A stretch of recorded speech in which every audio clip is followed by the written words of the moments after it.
Bismillahirrahmanirrahim. Assalamualaikum warahmatullahi wabarakatuh. Dulur-dulur, selamat berjumpa kembali bersama Ngaji Berjalan Channel, yang pada kesempatan video kali ini saya akan membahas 5 hal yang membuat orang yang puasa terhambat masuk surga walaupun rajin berpuasa. Nah, di surga itu ada pintu khusus untuk orang yang rajin menjalankan puasa. Nah, itu ada pintunya khusus di surga, yaitu pintu Ar-Royan, yaitu khusus untuk orang-orang yang berpuasa, yang rajin berpuasa. Nah, tapi orang yang rajin berpuasa pun untuk menuju ke pintu surga tersebut tidak mudah. Karena ada 5 hal yang bisa membuat atau menghambat orang tersebut masuk surga walaupun rajin berpuasa. Apa 5 hal tersebut? Nah, yang pertama yaitu hutang. Jadi, orang yang sudah menuju ke pintu surga, yang disebut pintu Ar-Royan tersebut, yang sudah dipanggil oleh Allah, siapa yang rajin berpuasa, maka akan masuk ke dalam pintu surga tersebut, dan melangkahkan kakinya itu terhambat. Di tengah jalan terhambat, sehingga tidak bisa memasuki pintu Ar-Royan tersebut, dikarenakan masalah hutang. Itu yang pertama. Nah, bagaimana? Berarti hutangnya itu harus diselesaikan dulu. Dipermasalahkan dulu. Hutang ini bagaimana? Dengan siapa?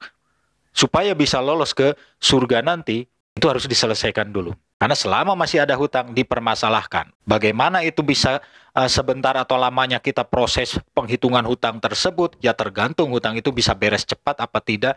Kalau sampai tidak beres-beres, ya berarti kita terus terkatung-katung tidak bisa memasuki pintu Ar-Royan.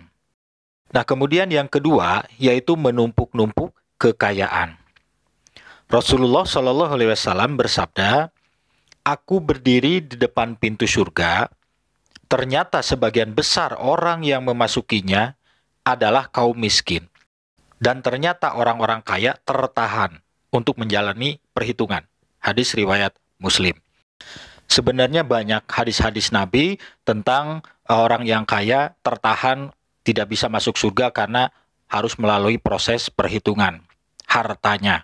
Bahkan disebutkan juga sampai 500 tahun.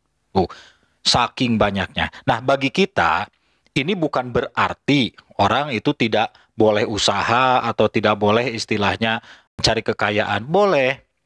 Tidak ada yang salah gitu kan. Yang penting satu, jangan berambisi berlebihan. Sudah kaya, pengen lebih kaya, pengen lebih kaya, pengen lebih kaya, pengen lebih kaya, dan itu tidak diamalkan. Itu yang masalah. Nah, seharusnya untuk masalah kekayaan ini, satu, kita harus mencari hartanya dari yang halal. Itu yang utama. Nah, kemudian yang kedua, kita numpuk-numpuk harta, tujuannya untuk amal. Sudah kita mendapatkan hartanya dari jalan halal, kemudian sudah ada hartanya, kita hibahkan, kita sedekahkan, kita jadikan amal gitu. Itu yang jauh lebih baik. Jadi nanti pertanggungjawabannya di akhirat kelak itu kita enak. Hartamu didapat dari mana? Ini. Kemudian hartamu dipakai apa? Ini. Selesai. Semuanya diamalkan. Tapi dalam artian kita mengambil untuk kepentingan diri kita juga. Bukan berarti punya 100 diamalkan semua 100. Taruhlah 100, amalkan 50. Nah, misalnya gitu kan. Jadi pertanggungjawabannya kuat. Termasuk juga zakatnya dibayar. Nah, itu kan supaya apa? Memperlancar di sananya. Pertanggungjawabannya kuat. Yang dimaksud menghambat ini, yaitu perhitungannya yang rumit. Hartanya didapatkan dari yang hal-hal yang tidak jelas, yang haram, ataupun nanti sudah numpuk-numpuk harta tidak diamalkan, dan itu menjadi pertanyaan terus, kenapa tidak diamalkan, kenapa tidak dibayar zakatnya, masalah yang akhirnya. Nah, sudah 2 ya yang menghambat, yaitu yang pertama hutang, yang kedua menumpuk-numpuk harta atau menumpuk-numpuk kekayaan. Nah, kemudian yang ketiga, yaitu melakukan kejahatan kepada sesama muslim. Jadi di dunia ini kita melakukan kejahatan apa saja, sekecil apapun kezoliman, kejahatan yang dilakukan oleh seorang hamba di dunia ini ya, terhadap muslim yang lainnya, nah itu bisa menghambat. Makanya itu harus diselesaikan. Dengan cara apa? Kalau kita bersalah ya minta maaf. Kalau misalnya kita ada kekeliruan atau apa ya kita diselesaikan dengan baik-baik. Supaya apa? Supaya islah. Supaya apa? Supaya kita ada deal bahwa itu sudah beres. Kalau sudah beres berarti perhitungan di sananya kan sudah tidak ada perhitungan lagi. Kemudian yang selanjutnya yang keempat, yaitu menutup pintu rumah dari orang-orang miskin. Maksudnya ini diartikan ada orang yang minta bantuan kepada kita, kita tutup pintu. Gitu kan? Atau misalnya ada orang yang bawa map dari panitia masjid atau panitia acara apa, keislaman atau sodako atau sumbangan apa, kita langsung tutup pintu. Belum nyampe orangnya sudah kita tutup pintu. Itu artinya sama dengan kita nutup pintu surga buat kita. Rasulullah SAW bersabda, "Hai manusia, barang siapa di antara kamu menangani suatu urusan, lalu ia menutup pintunya dari orang-orang yang membutuhkan bantuan, maka Allah akan menghalanginya untuk masuk pintu surga." Hadis riwayat At-Tabrani. Nah, selanjutnya yang kelima, yaitu tidak bertegur sapa dengan sesama muslim selama lebih dari 3 hari.